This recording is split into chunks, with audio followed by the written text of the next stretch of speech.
Number 7, number.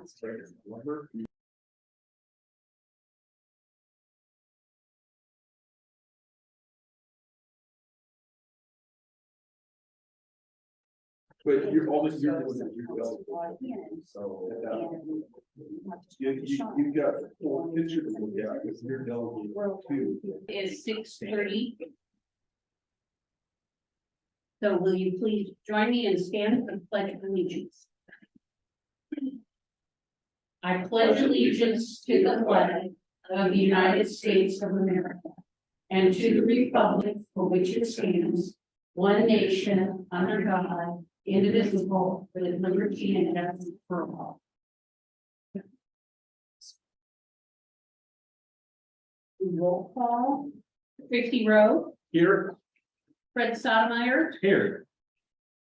Louis Robbins is not here presently. Terry Kamwadi is excused in absence. Kay Jones present. At this time, I will entertain a motion to adjust, review, and approve the consent items in the agenda. I would like to draw your attention to item 9 on the agenda. In the final parentheses, instead of a B, it should be an F, as it designates what part of the law we're following to go into executive session. Chair Jones, I move to accept the agenda and consent items as presented with the modifying 2B to 2F. Okay, do I have a second? A second. All right. Tracy Rowe, how do you vote? Aye. Fred Sotomayor, Aye. Kay Jones, aye. Motion carries. And we'll turn the agendas over. We are moving to spotlight and education. Kevin Lake. Well, and it's, he didn't know he was gonna be on the spot, but, is it? We asked, to see if it would be possible to hear some of our children's choir. And, so it just so happened that they were doing a performance.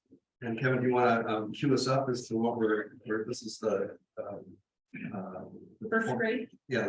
Sure, we try to get our kiddos out in the community and hopping around a little bit, just rather than only doing something at the school. So the first grade has for several years now participated in an event at City Hall where they light the tree on the property there between City Hall and the library.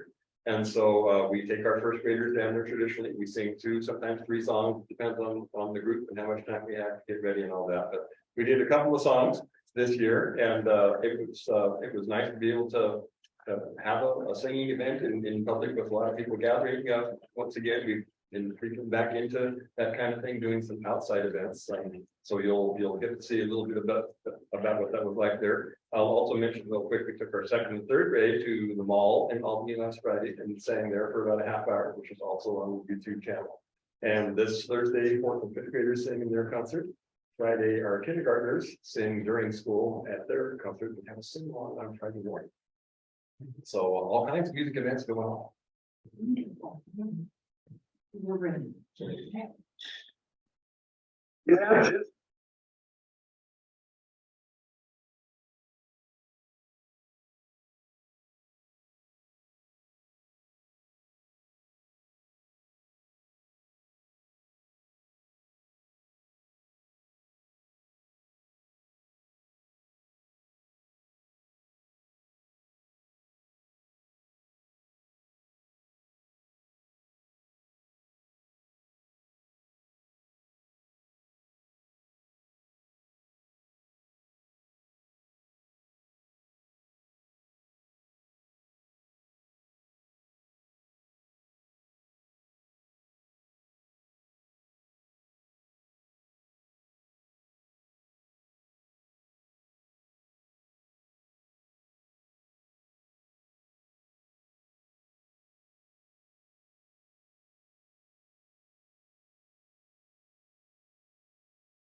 In class, they all had to get up and dance. Hardly anyone would do that.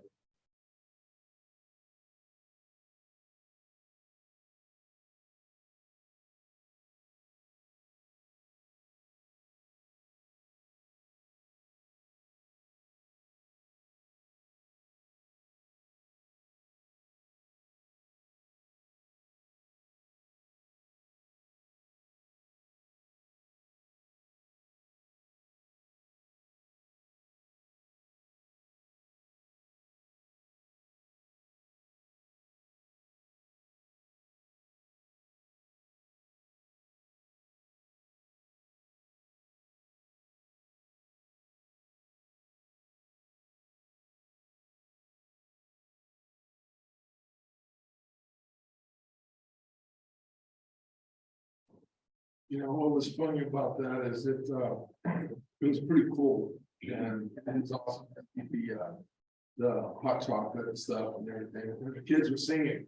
What was really hilarious is when Union Pacific decided to provide a corn accoutrement to the whole process. Man, that just stymied the kids for a second.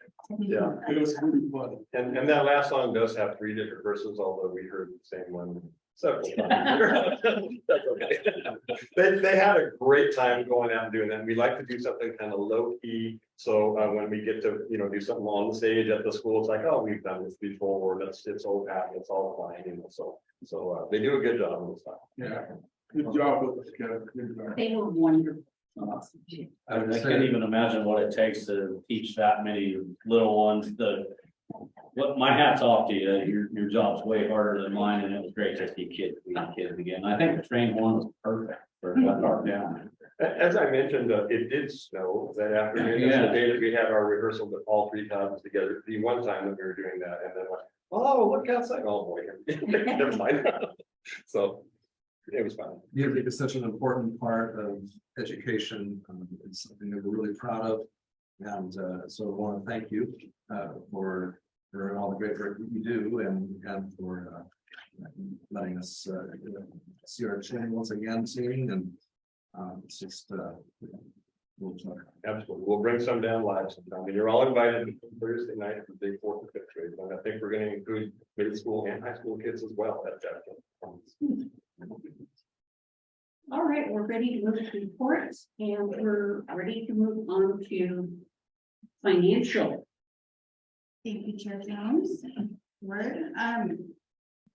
We received quite a bit of funds in the month of November for our taxes. If you notice our revenue and what we received has increased. So that's really good. We received 1.9 million from Marietta property taxes. And then 96,000 from Lynn County. And of course, we'll have 2 more payments because a lot of people pay in quarterly payments. So is there any other questions or is there any questions in regards to the financials? Is it quarterly payments or? Some people pay in November for 100%, but there are being in the quarterly payments they can pay in November, February, and May. Okay.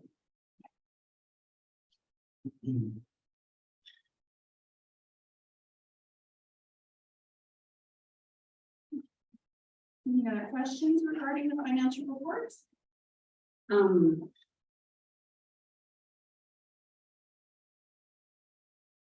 I know we have resolution 2021, 2022, 22.06.001, which is the adoption of our budget, levying of taxes and making appropriations. Yeah.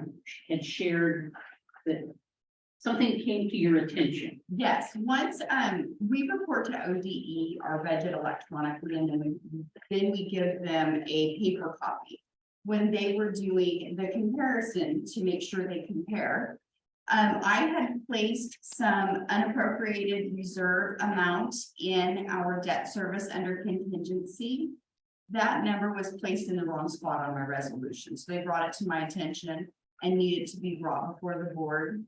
And so I just had to move it down where it says total unappropriated and reserve amounts, all funds. 254,570. That was 200,000 when you guys approved this resolution back in June. I just had to move the dollar amount, so.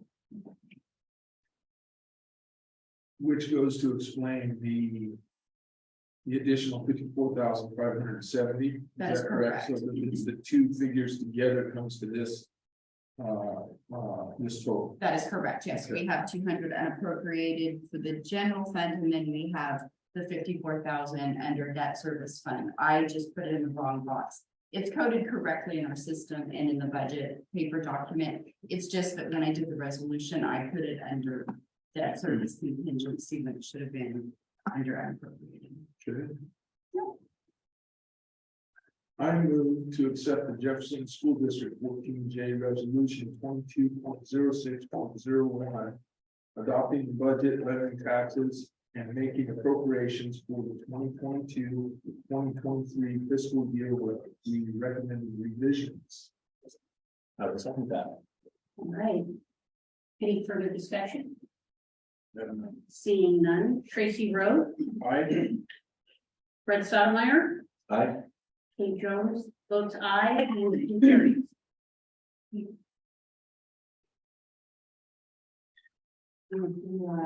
Done with finance, gentlemen, then we'll move on to the superintendent's update. Good evening, Chair Jones, members of the board. Can't believe it, but we are already in the winter break. And tonight I want to focus on the positive. With the coming of winter break, we can talk about challenges like I did last month, or we can identify all the positive work being done to move this district in a positive way forward. And with the coming season, I think it's appropriate to talk of hope and promise and celebration. This fall, we revised our mission and vision and value statements. These statements will lead our way for the next 5 years. The work was meaningful and the end product is something to be proud of. We structured and revised our strategic plan. I used the research of Douglas Reeves, who is well known in school leadership circles, and met with and spoke with him last spring at the AASA conference to discuss our work and his research.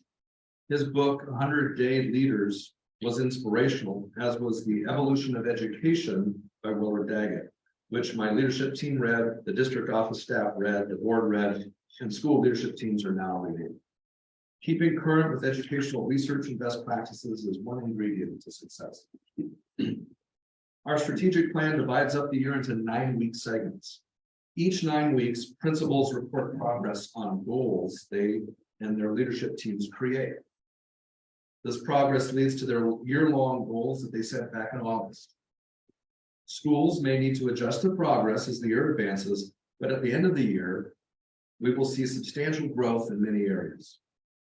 I used Oregon Trails, Estacada, and Newport as examples. They have been engaged in similar work following a similar model over the past several years, and they have seen amazing results to the point that they are now presenting at conferences. So I'm very hopeful and encouraged by the early signs that I'm seeing of our progress, and would expect to see the same result in the next few years. At the end of last spring, we negotiated a successful contract with our license association. With many districts still in negotiations from last spring, and some going to mediation, some contemplating strike, I feel we work together respectfully and productively. We are here for the same reason, after all, to help young human beings flourish and learn. And while we don't always agree, we were able to successfully negotiate and work together to pass a good contract, which I think is reason to celebrate. We have made re-engaging our community a top priority once again after 2 years of having to isolate ourselves due to health regulations. Currently, Point North is interviewing community members or groups to learn how we can communicate more effectively. We have sent out surveys, which we'll report on in January, assuming all of those was planned, and we are engaging groups to seek input and guide our direction. Kathy will be using this input to help inform our consolidated plan, which is due in March to ODE. As a system, we are beginning to measure our progress not by personal anecdotes and hunches, but by looking at data. This data is helping to identify and inform our needs. Who is succeeding and who needs more support? Data should be used to help inform instruction. Schools are making progress in this way, but there is much more to be done. As a system, we are addressing behavior and putting in systems. Talked about ruler and packs, looking at an EGC at the elementary, which is a special education classroom, so that students can begin to regulate their own behavior and teachers have common language and approaches to helping students with that behavior. I'm seeing very encouraging progress in many areas where this is concerned. Safety. We have been fully engaged in making safety a top priority at Jefferson. Whether it's student conduct or natural disasters, fires, we have been completely engaged in planning and preparation. We created a webpage dedicated to supporting students' social emotional needs. We are looking to bring Hope Squad here at Jefferson in the February, March timeframe to help prevent teen suicide. We created a safety graphic and provided that to the community so that all can see the pieces of safety and how they all are intertwined. We have streamlined our teacher evaluation system by making all of the record keeping online instead of in paper. Schools learned last Thursday that our reading scores at the elementary school have quadrupled since September. That's amazing work on behalf of the staff at JES. Let's see. In special education, we are fully staffed. That's an amazing place to be because so many school districts are really struggling just to fill positions in special education. And as you know, that is one of the most crucial places to have staff. We have procedural compliance reviews. ODE went from, they required just a couple months ago. Every year we have to come up with 8 cases to be reviewed. And this year we had to go from 8 to 30, and not just us, but every district in Oregon. 8 to 30, which, you know, in a small district like this, where we have one special education director and who has an extremely full-time job, that's a huge undertaking. And so we tried pushing a little bit on ODE to say that's a little too much, but they are required to do what they're doing, and so we did it. And I'd like to say that we did our 30 files. We are 100% in compliance, and that is due to the hard work of our special education director and staff.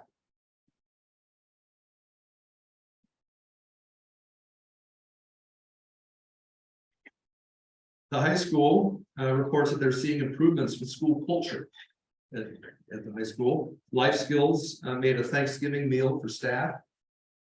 They cooked and served it to staff. They had a chili cook-off last week. They had a secret Santa. They have a door decorating contest. I went by today and looked at all the different doors, and you can see them online if you go onto the schools page, the high school's page, and see who won. But they're just amazing because they put so much effort and art into it. It's really quite neat to see. They have dress-up days. There's a feeling of joy with students and staff, and they're putting a lot of emphasis and energy into trying to make school fun again and engage kids. Every single senior applied to college. Every single one applied for a college this last month. They have bulletin boards with student names and the college that they applied for, and that's up so everyone can see. The Spanish teacher created a nice bulletin board for Latinx appreciation and World Cup standings, so you can go and see how the World Cup is progressing on the bulletin board there. They have a goal of communicating 3 times a week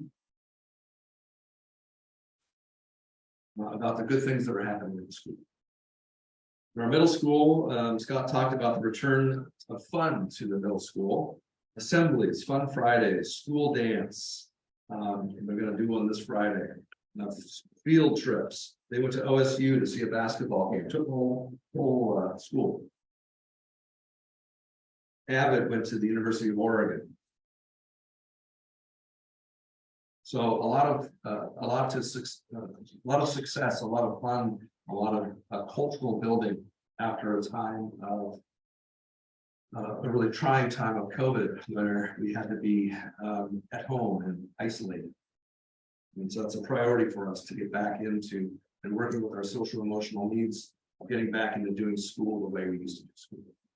So that's outstanding. We have outstanding partners with First Students, our transportation department. Whatever the needs we have, Melody is a great partner and problem solver. And that is not something everybody enjoys everywhere. And we're so fortunate to have that relationship and that partnership. Our food service department is innovative and proactive. Lisa is solutions oriented and she's resourceful. When we have that person thinking 3 steps ahead, that's what makes the difference in helping us to be getting the food we need for our children and problem solve before they become crises. We have title audits and that we're working on currently, and we have a lot more homeless students that we're working with and trying to help support. But we have Kathy's doing a nice job of building those supports, and they were working together as a team to try to help kids. So I could go on. About technology, about facilities, fiscal audits. But hopefully I conveyed this message that the district, we're not just coasting. We are not comfortable with mediocrity and status quo. We aren't about admiring a problem or our challenges. We don't live there. We are focused on making Jefferson schools top notch. It's going to take commitment and hard work to get us to our vision and mission. We will need to stay the course and look to progress steadily each year. And we aren't there yet, but we're on a path and we're making steady progress. And that's all I can hope for at this point. I'm really encouraged by it. Thank you and happy holidays to everyone hearing me tonight. That's my report. Any questions? Thank you. Yeah, well, Brad, when it comes to student behavior, I know there's some things that you can't say, but I'm curious with respect to student behavior and how the whole district has been working within that demographic. Would you say that we're static, improving, or declining? I would say greatly improving. I would say that those are significant challenges. But I would say that, I'll just use one example. At the elementary school, where you have this PACS good behavior game, as you remember, Chris came and presented on that a couple months ago. That is system-wide in every classroom. The beauty of that is that students get to understand what the expectations are. And it doesn't matter if they're at recess or if they change classrooms, if they're reading in one class and they have to go to another class to do their reading groups, the behavior expectations are the same regardless of where they go. And it also gives teachers the tools they need to be able to address the needs of behavior in a very proactive way, in a very calm way. And so we have that consistently applied throughout the school at this point, which is making a difference. They have gone from a number of behavior issues at the very beginning of the year to almost nothing now. Not that it doesn't happen, but they have a system in place for behavior to let it happen. So it first starts in the classroom to try to de-escalate it before it becomes something that they need to invite an administrator to or to send the child out. So there's a lot of proactive with our reward program as well. So Ruler and PACS weave together nicely. And so part of it is for kids to understand and identify their behavior and have a classroom charter where they agree to how to behave, that kind of thing. And then for those who are having more needs, we have a counselor, we have a student support specialist there. We have the principal, we have different people there that are helping to support the student when it needs to be a little bit more support there. We also have partnerships with Trillium and Family Services, and we created an EGC, which is a room for students with special needs that have higher needs, behavior needs, and having that with staffs being able to staff that allows us to work really intentionally with those students in a way that would be a real struggle if we didn't have that system process. So that's just one example, but that is something that I think we're doing we made very significant. And then, with respects to that, are we still, training, educating, certifying the math training? Yes. At all three campuses, or is it just one particular campus that has that, and then the other campuses have something different? It's at all campuses, and our special ed director, Katrina Womack, is the one who's identified when the trainings are and got people signed up to go. I can't remember how many people went this year, but it was a very good group. So with your response to that, do you feel that we have sufficient math trained staff for our district, or are we lacking in that? I would say at this point, we have sufficient trained staff. Okay. And we always look to increase and grow, but the need was expressed at the beginning of the year that we had a need and we needed more, and we got that training done. Okay, thank you, Brett. Thank you. Any other questions for Brett? No, I mean, I really appreciated that report. Okay. No one signed up for comments to the audience, number 7. So we move to new business. And that is page 117 in your board packet, the back page.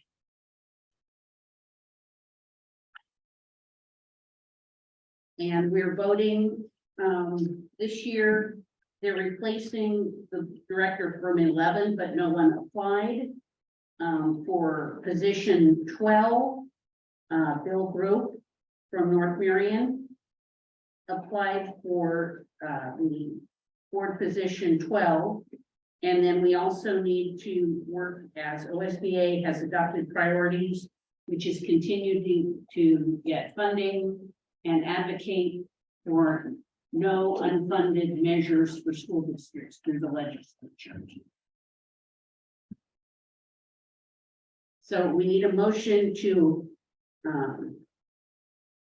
for the board of directors position 12, and then if we vote to support the proposed priorities and principles.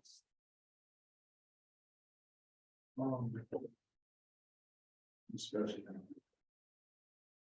I move to elect Bill Drop, North Marion, 15 for OSB Board of Directors position 12.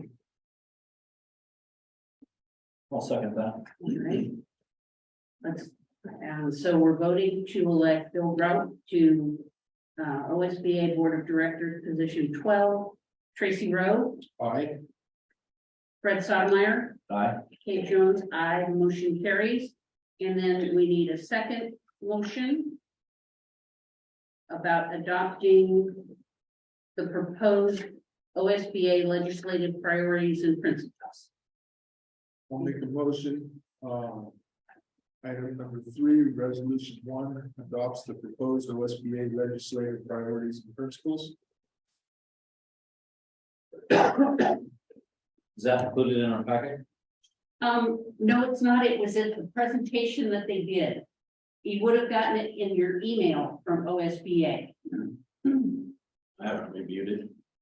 Okay, well, I will second that motion. So, any further discussion? Seeing none, we'll vote. Tracy Rowe, Aye. Fred Sotomayor, I'm gonna abstain. Kay Jones votes aye. Motion does not carry, so we won't have a response for that, but we'll send in our information. Thank you very much for that part. Ladies and gentlemen, we are going to be adjourning to go to, I do have a question. okay, Our, position number 12. That covers our district, does it not? so does 11. Okay. And they're accepting the paperwork that they sent out, OSBA sent out paperwork to your emails. If you were interested in serving on the OSBA board, to fill them out, and then our board has to approve that and recommend you to OSBA to be a board member there, Okay, because they have to appoint in January. thank you, Chair. Okay. So at this point, we are going to be adjourning for an executive session pursuant to ORS 192.660 2F to address, Rick Wright.